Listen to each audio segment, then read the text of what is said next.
Rei de prosa.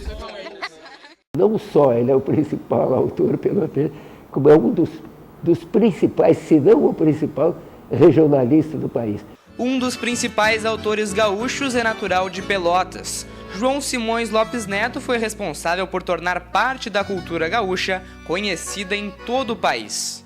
A visão de mundo que ele projeta na sua obra, que é uma obra pequena, de 200 e poucas páginas, no entanto, ele tem uma visão de mundo aberta, democrática e muito humanista. João Simões Lopes Neto viveu nesta casa por 10 anos. Foi por aqui que ele teve inspiração para escrever diversas obras, como a lenda do Negrinho do Pastoreio, que faz parte de uma das obras mais famosas, Contos Gauchescos.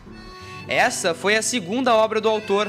Ele também escreveu Lendas do Sul, livro que completa 100 anos. Aqui na cidade de Pelotas, a casa onde ele viveu, hoje guarda parte da história da literatura gaúcha.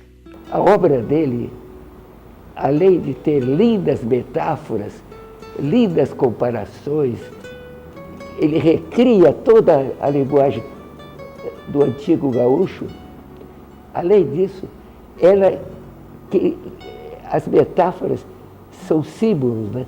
A cultura é feita de símbolos.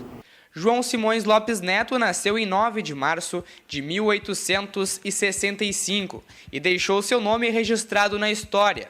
Até hoje, suas obras são procuradas por leitores de todas as idades, que na Biblioteca Pública Pelotense encontram um espaço dedicado ao autor.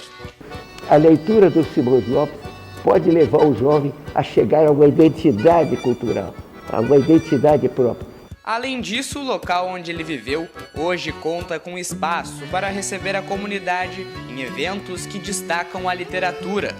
Nas paredes do auditório, frases das principais páginas dos Contos de Simões, autor que fez e faz parte da literatura brasileira.